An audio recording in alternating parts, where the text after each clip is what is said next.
Բարև ձեզ, Factor TV հյուրը ժողովրդավարական համախմբում կուսակցության նախագահ Սուրեն Պետրոսյանը, ողջույն, պարոն Պետրոսյան, այսօր ազգային ժողովում բանը հասել էր ձեռնամարտի, ընդդիմադիր եւ իշխանական падգամավորները հիմա էլ փնտրում են այն հարցի պատասխանը, թե ով է ուրանում հայոց ցեղասպանությունը,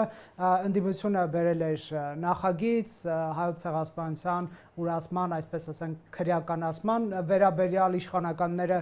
նրանց էին մեղադրում ցեղասպանությունը ուրանալու մեջ ասելով, որ դուք եք ցեղասպանությունից 3 տարի անց գնացել թուրքերի հետ համբուրել, իրար, չգիտեմ, իրար հանդիպել եւ այլն եւ այլն։ Այ ինչի մասին է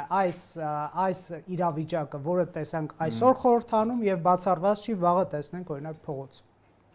Ես դրա մասին բազմիցս խոսել եմ։ Այս երևույթը նման է ներկուսակցական պայքարի։ Ներկուսակցական պայքարի։ Գիտեք, որ խոշոր կուսակցություններում, հենց նույնը մեկը Հայաստանում,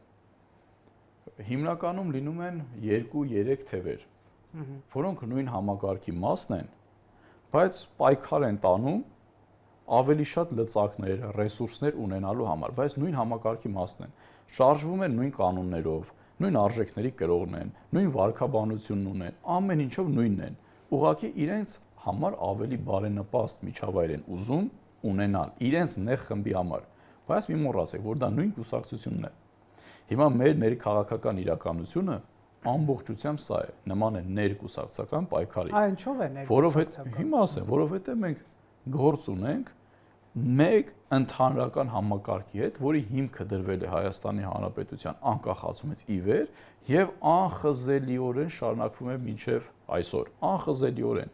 որևէ մեկը չի կարող ասել, որ էական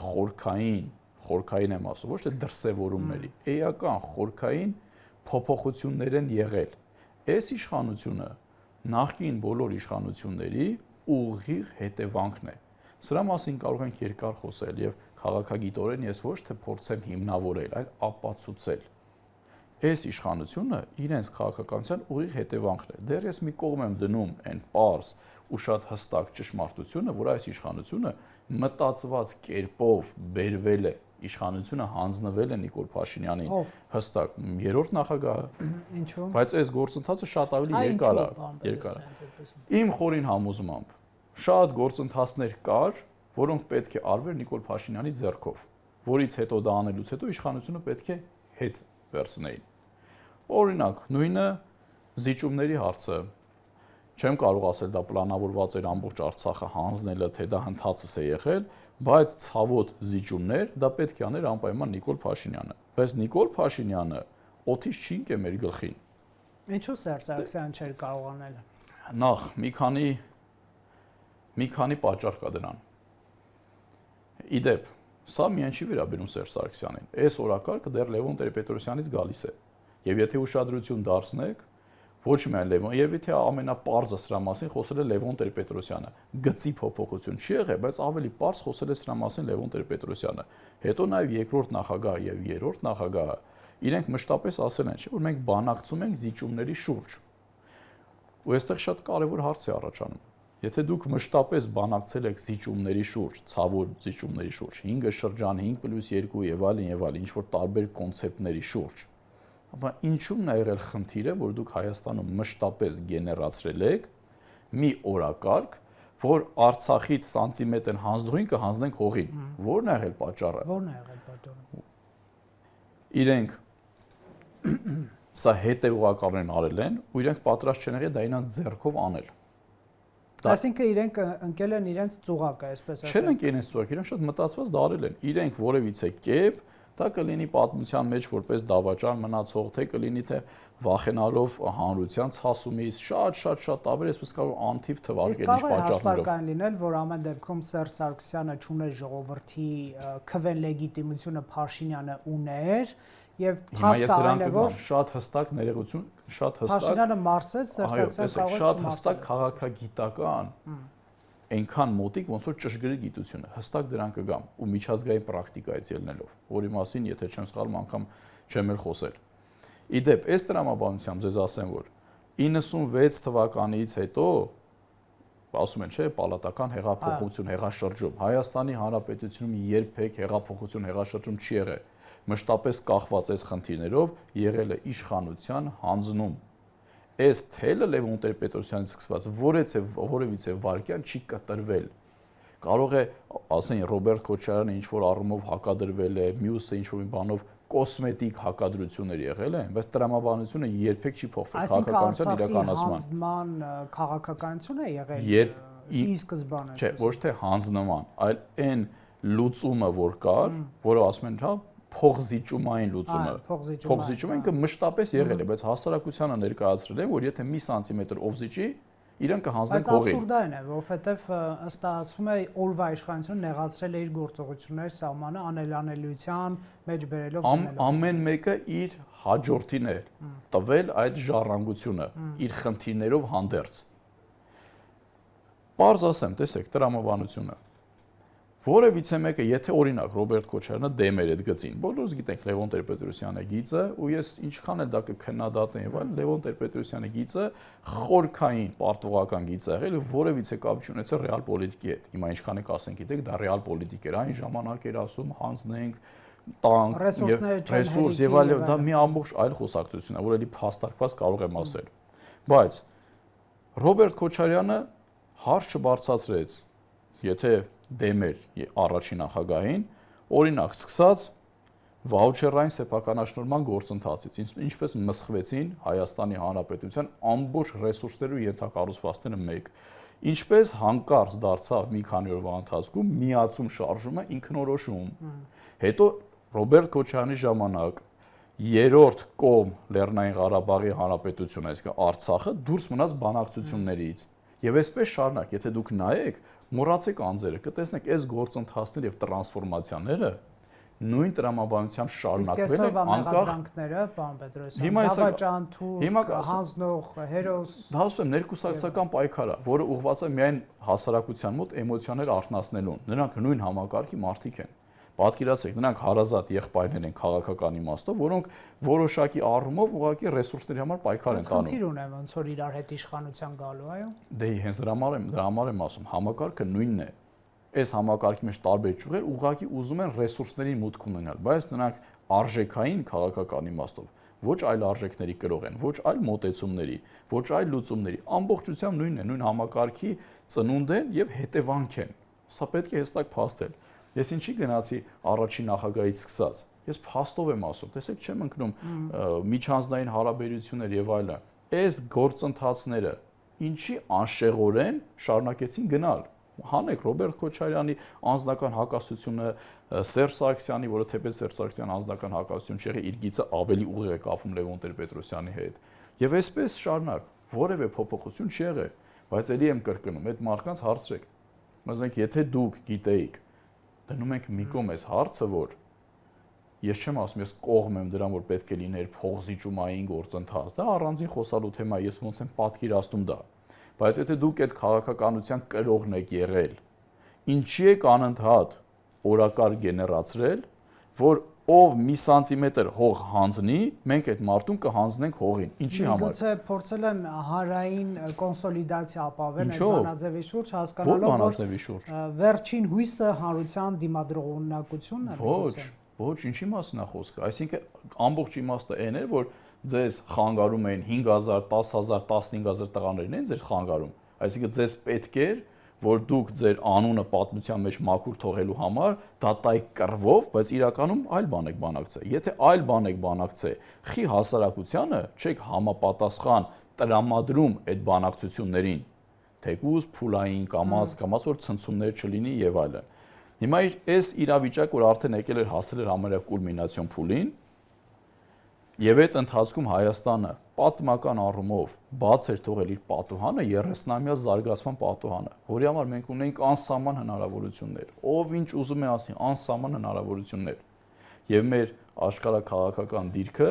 հակառակը շատ ավելի բարենպաստ է, քան աշխարհում այլ յուրաքանչյուր պետության դիրք զարգացման առումով։ Տեսեք, պարոն Պետրոսյան, ներողություն ընդհատելու եմ, բայց այն ուժերը, որոնք իրենց դիրքավորում են այս 4 աստղանի քաղաքական համակարգից դուրս, ասենք դուք չվիրավորվեք, չեմ ասում դուք լուսանցքային եք, բայց չունեք նույն կշիռը, հա, չունեք նույն քաղաքական այսպես ծանրությունը, չգիտեմ, Փաշինյանը ասենք ձեզնից վտանգ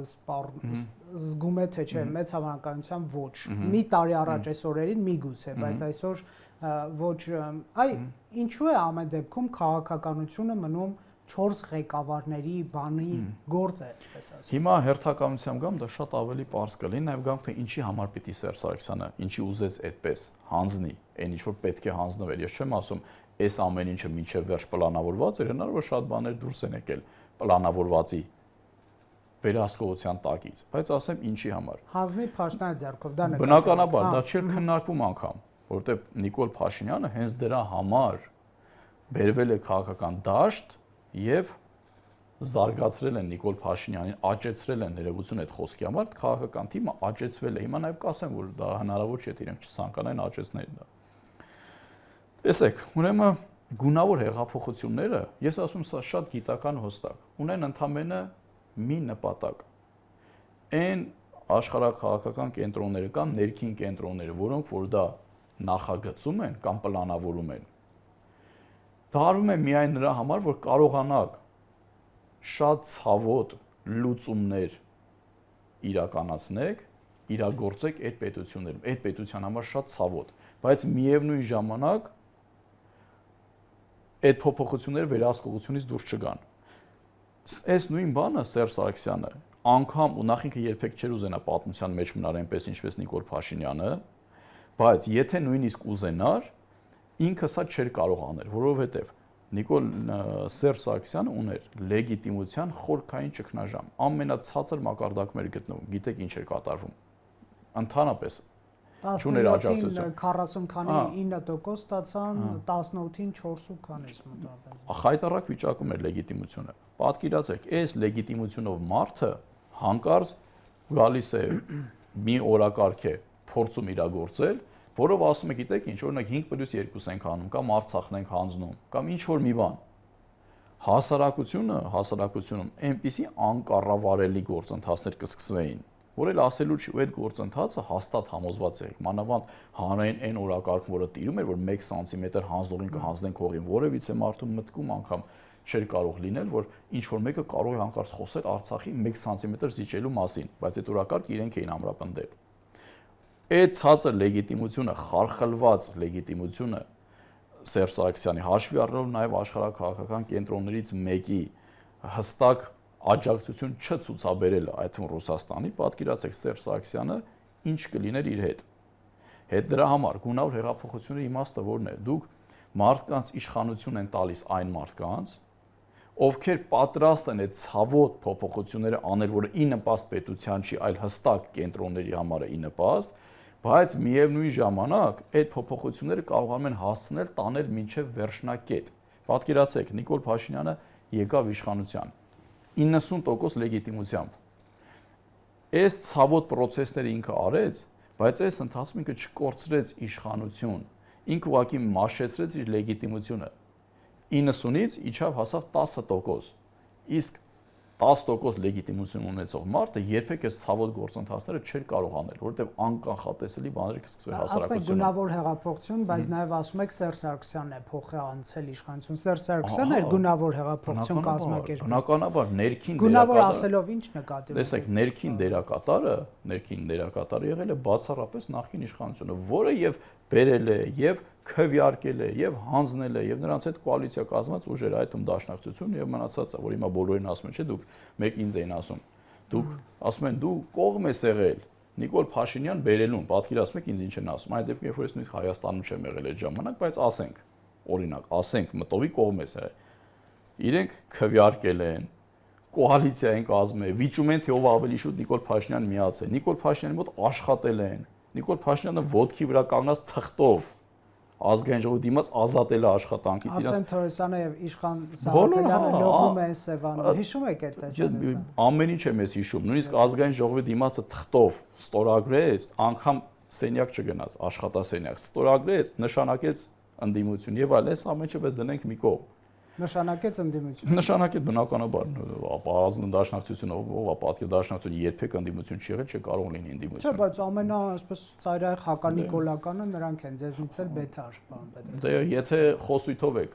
ասում եւ ոչ թե իրականությամբ, այո։ Շատ բարձր է նրանց ձայնը։ Շատ ԿՊԱ-կանների հետ կռիվների շատ եթե կռվով է, եթե տենց ենք դատում, եթե տենց ենք դատում, ուրեմն այդ չափորոշիչով այդպեսին է։ Այդ չափորոշիչով համաձայն։ Տեսան այնպեսին է, դրա համար Նիկոլ Փաշինյանը մինչև այսօր իշխանության է։ Գունավոր հեղափոխության տրամաբանությունը իրական մեր մոտ թավշյա հեղափոխություն չի եղել։ Թեպետ թավշյա հեղափոխությունը գունավոր հեղափոխության տարատեսակ է։ Գիտական եմ ասում սա։ Գունավոր հեղափոխությունը, երբ որպես այդպեսին փոխվում են դերակատարները, բայց քաղաքական համակարգի մեջ որակական առումով դրական փոփոխություն որևիցե կերպ տեղի չի ունենում։ Ոչ խաղի կանոններն են փոխվում, ոչ գործընթացներն են իրենց խորքային առումով փոխվում, ոչ պետական շահի սպասարկվում, որևիցե բան արդյունքի տեսանկյունից տեղի չի ունենում։ Սրա մասին է խոսքը, այսինքն սա գունավոր հեղափոխություն էր։ Գունավոր հեղափոխության ներքին նախաձեռնողը եւ իրականացնողը եղել է երրորդ նախագահ Հայաստանի Հանրապետության երրորդ նախագահ Սերժ Սարգսյանն, դա բոլորը գիտեն։ Բայց նա վերջերս ասում էր ես պարտվեցի արտաքին խոշոր ուժերի։ Դե գիտեք, նա պարտության կողմում է իրեն դնում, եթե ինքն է կազմակերպել, ո՞նց է պարտվել։ Գիտեք, այս նույնը, դեք, ողբը դարձել է մեր մոտ քաղաքական կատեգորիա։ Այս նույն բանը սկսվում է ու գալիս է առաջին նախագահից դեռ։ Առաջին նախագահը ասում էր, գիտեք ինչ, ինձ թույլ չտվեցին հեղաշրջում կարող է լինել, քաղաքացիական պատերազմ կարող է լինել։ Բոլոր իշխանություններն ասում են, այն ժամանակ ամենալավ բանն էր ուղղակի իշխանությունը։ Ամենալավն էր, հա, վերջում ասեցին, գիտեք ինչ էր, մեզ Վազգեն Սարգսյանը, Սերժ Սարգսյանից խանգարեց, թե չէ քաղաքացիական պատերազմ է լինում։ Երկրորդ նախագահը ասում է, հիմա օրինակ գլոբալ, հա, այդպես կգնա կպատժվեք, որ դու ինձ չբերեցիք 2021-ին իշխանության, դուք չգնահատեցիք, ես լավն էի։ Երրորդը ասում է մեծ ուժերի են պարտվել։ Նիկոլ Փաշինյանը ասում է բոլորը մեղավոր են բացի ինձնից, ժողովուրդն է ամենամեղավորը, Ռուսաստանն է մեղավորը, հետո արցախցիներն են մեղավորը, հիմա դարձել են գորիսեցիներն են մեղավորը,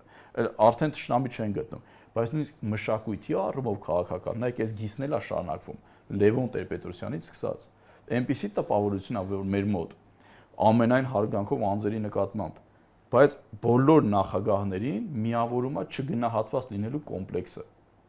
Բայց պիտի դուք հասկանաք, որ եթե դուք նախագահ եք, դուք գերագույն գլխավոր հրամանատար եք, դուք միակ պատասխանատուն եք, դա ձեր համակարգն է քաղաքական։ Կամ դուք ցույց եք տալիս արդյունք, կամ ցույց չեք տալիս։ Ինչ է նշանակում ես ուզում եի, բայց կլիներ քաղաքացիական պատերազմ։ Դա ձեր խնդիրն է։ Այնպես անեք, որ չլիներ քաղաքացիական պատերազմ, չհասներ դրան։ Պետրոսյանի թիմի մեղադրանքի աբսուրդայնություն կարող է այն լինել, որ իրենք Փաշինյանին մեղադրում են, որ չի արել այն, ինչ որ իրենք կարող են անել, բայց չեն արել, այսպես ասենք, հա։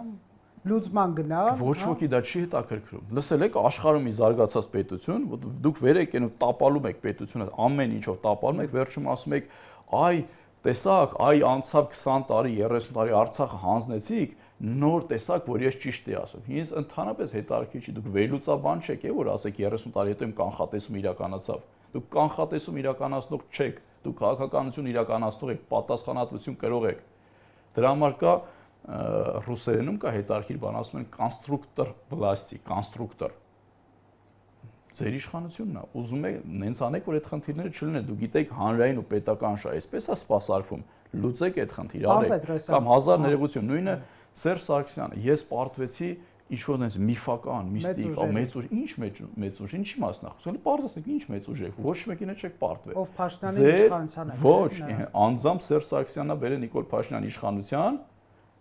որ ինքը չկրի պատասխանատվություն այն ամենի համար, ինչը պետք է լինի, որի համար իդեպ այս 30 տարին բոլոր նախագահները ես լուման ունեցել են նրա մեջ, ինչը պետք է լինի։ Նկատի ունեք պատերազմի պարտություն, հա։ Հա, ընդհանուր այս վիճակը։ Հիմա ես պարզ ասեմ, որ ասում եմ ես պարտվեցի մեծ ուժերի։ 2000 օրինակ իր նախագահության ժամանակաշրջանից սկսած բոլորը ես չեմ ասում իմ կարծիքի մասին, դրական է, բացասական է եւ այլն։ Նույն թիմակիցները Սերժ Սարգսյանի խոսում են, որ այ սորոսականները ապականեցին մեր երկիրը եւ այլն։ Դուք եղել եք իշխանություն 2008 թվականից։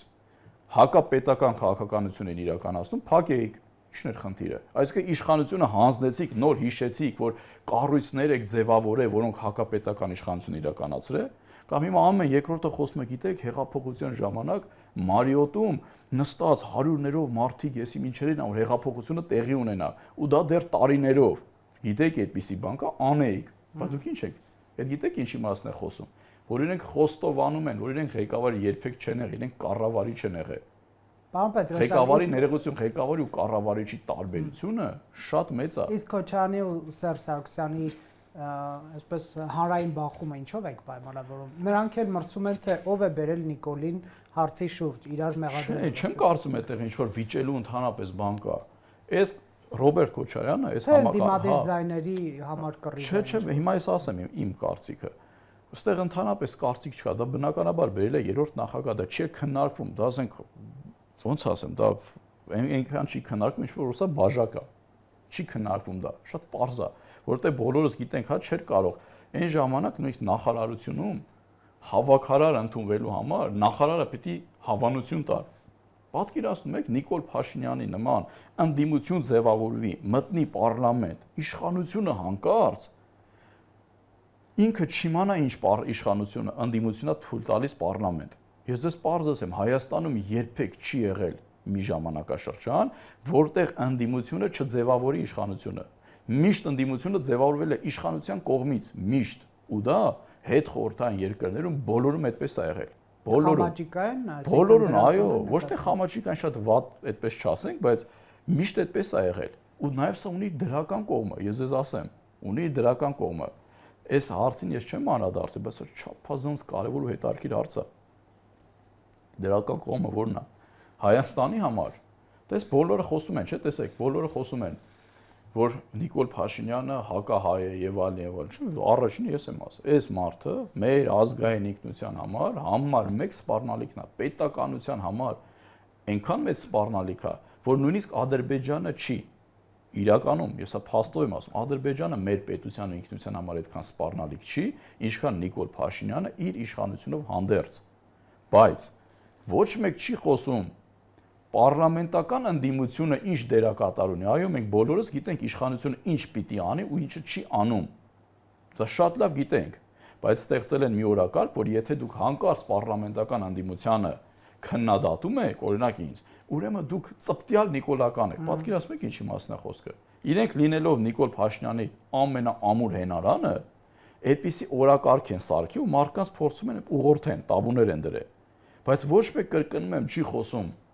ինչ պիտի անի պարլամենտական ընդդիմությունը, որ չի անում։ Օրինակ ինչի համար են ասում, որ իշխանությունը պետք է հեռանա, որտեղ այս խնդիրները չի կարողանում, ճիշտ է լուծել։ Օրինակ վերջին հարցու պատասխանը նրանք բոյկոտեցին։ Դա ապտակ չէր իշխանությանը։ Տեսեք, բարոյական մեծ հաղթանակ են տարի։ Ես խորհուրդ կտամ, որ գնան 7 օր 7 գիշեր տոնեն այդ հաղթանակը։ Դա ազգային հաղթանակ է իրականում։ Տեսեք,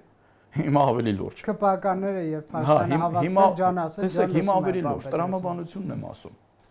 Դուք ասում եք իշխանություն, դու տապալել ես բոլոր ոլորտներում, այո, ես ինձ հետ համաձայն եմ։ Չկա մի ոլորտ, որում տապալած չլինի իշխանությունը։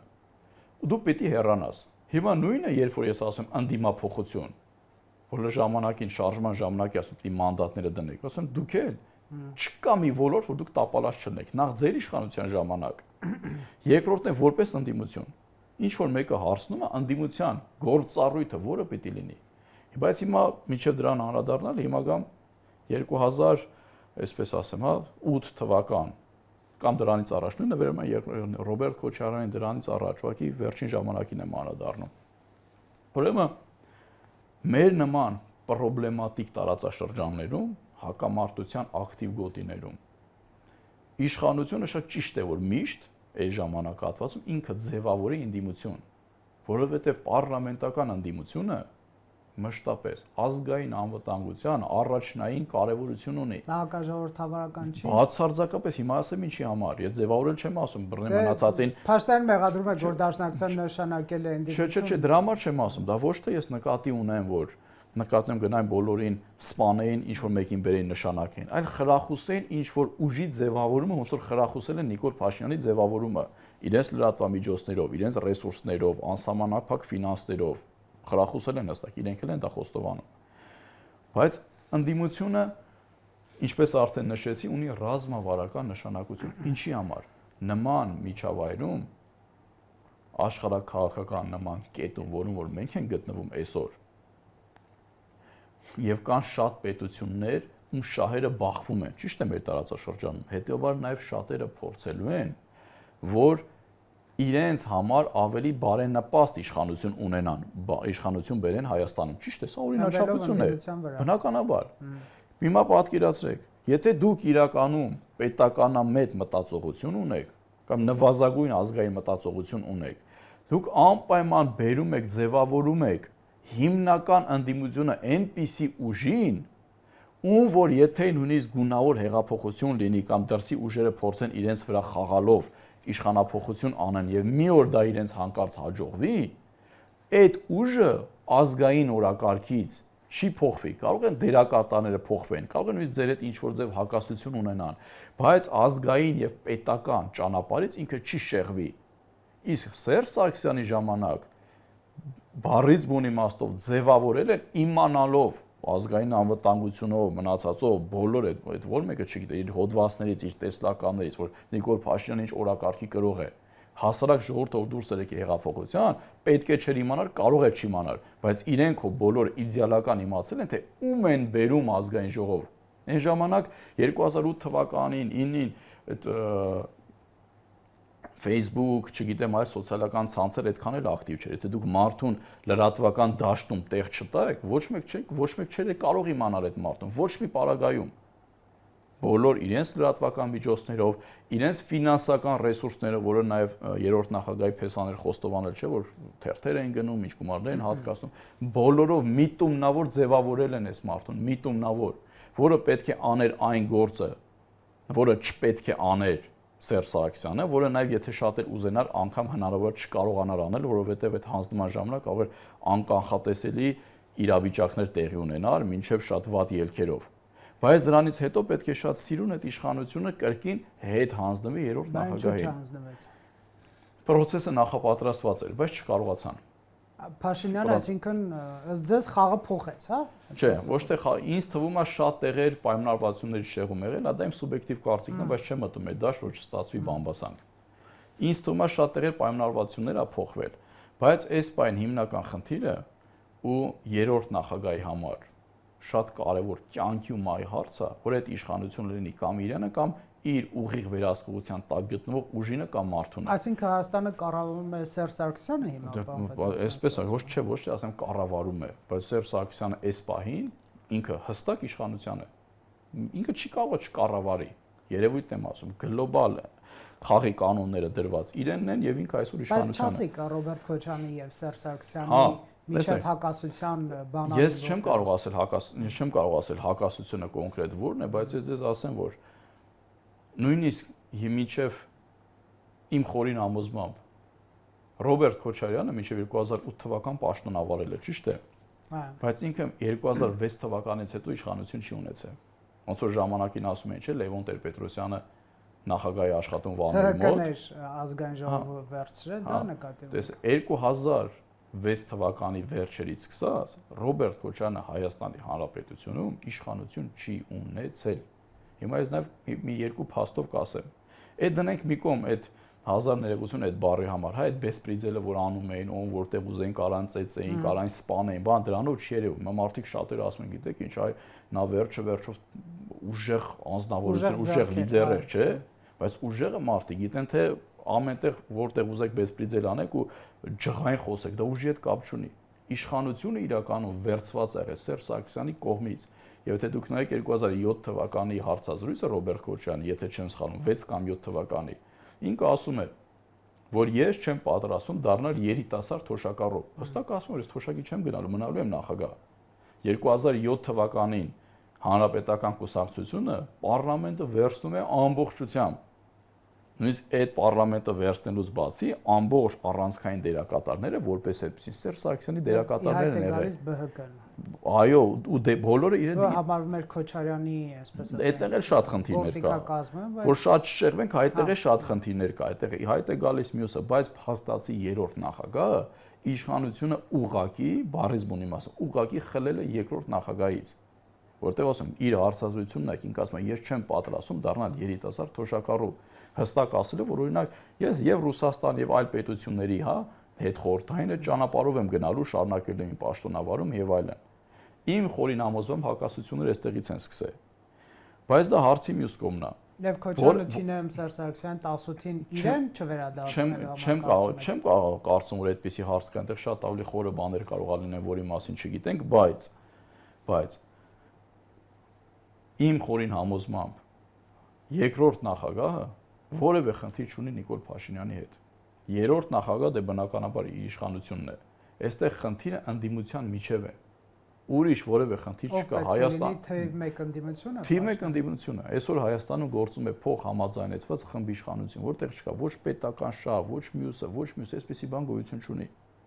Չկա այսպիսի հասկացողություն։ Պետք է հաղթելով այն մարդով դարձավ ընդդիմությունում առաջի համարը, իրենք համարում են իրենց համար հաղթանակ։ Որևիցե մեկին հետաքրքիր չի այս պահին անգամ մի քիչ էլ պատկերացնում կարող իշխանություն վերցնել։ Բայց իմ հարցը մյուս մասն էլ չպատասխանեցիք։ Ներողություն հիմա դրան կանադառնամ, բայց երրորդ նախագահի համար սա կյանքի ու մահվան հարց է։ Պատկերացնում եք հաջորդ իշխանությունը, որը կգա Նիկոլ Փաշինյանից հետո,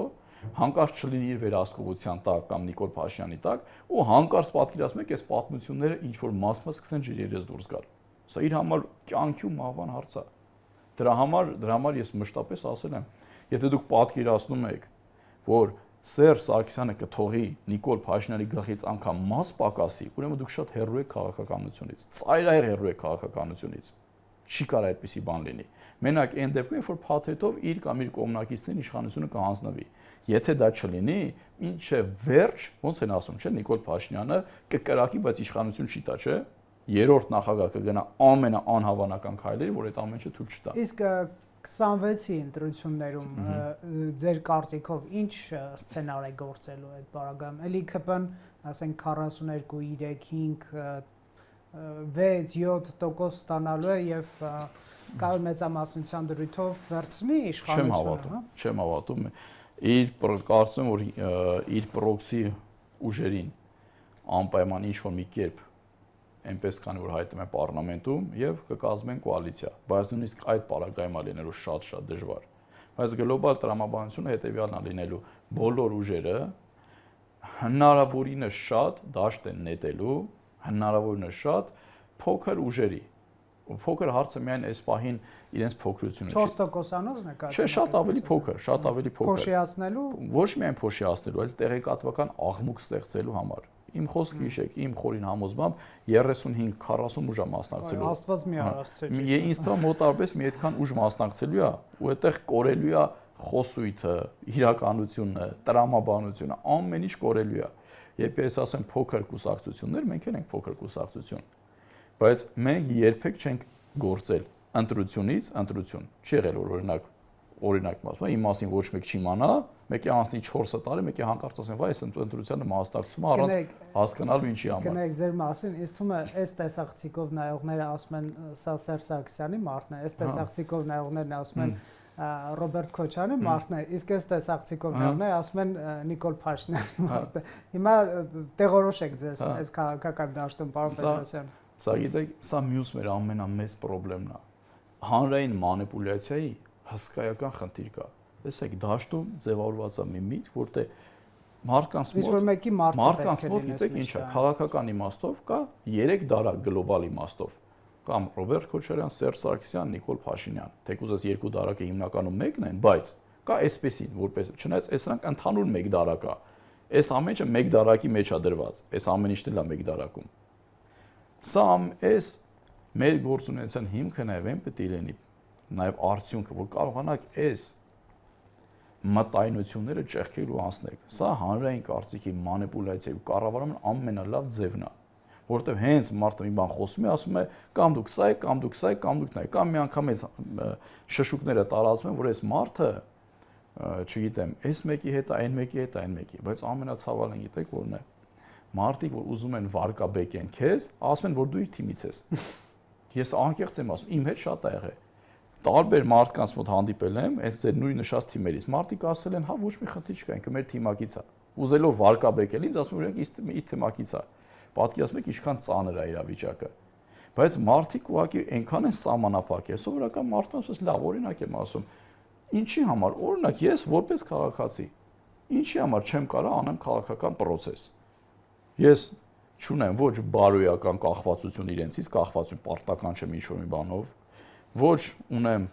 ին վրա կոմպրոմատներ, որ ինձ վերահսկելի կդարձնի, ոչ ունեմ ֆինանսական կախվածություն որևէ մեկից, մեր անձնական միջոցներով եւ այլն։ Հետեւաբար ի՞նչն է ինձ խանգարում։ Ո՞րն է խնդիրը, ի՞նչն է ինձ խանգարում։ Սրանով այս հանրային կարծիքը պահում են մանիպուլացված ու խցանված, որ գիտեք ինչ, այս դաշտում այլ բան չի կարող լինել։ Ու դրա համար, եթե դուք նայեք, շատ քաղաքական դերակատարներ կան, որ իրականում տրվում են հենց այս մոտեցմանը ու միանգամից շատ արագ գնում են 1000 ներողություն այդ խոսքի համար հովանավոր կամ տեր փնտրելու։ Միանգամից մտնում են ինչ-որ մի թևի տակ, որովհետև իրենք էլ են համոզված, որ առանց այս մարդկանց անել չի լինի։ Իսկ ես ասում եմ, եթե պիտի անես այս մարդկանց հետ, ուրեմն դու ուղղակի վաճառվում ես, գրոշ արժե քո արածը, որովհետև դու ներդրում ես ունենում, որ այս համակարգը վերարտադրվի։ Ուրիշ ոչ մի բան։ Դու ուղղակի ներդրում ես ունենում, որ այս համակարգը վերարտադրվի։ Այսինքն ի՞նչ է նշանակում։ Մեր ամբողջ հայ քաղաքական միտքը, մեր իրականությունը սահմանափակված է 3 հոգու ձեռքում, լուրջ եք ասում։ Ոնց կարող է այսպիսի բան լինի։ Չէ, հակառակը չկա այդպիսի բան։ Մարդկանց համար դա նույնիսկ պիտի վիրավորական լինի, որ մտածեն միանգամից ասեմ ոնց էս 3-ի ձեռքում ասեմ,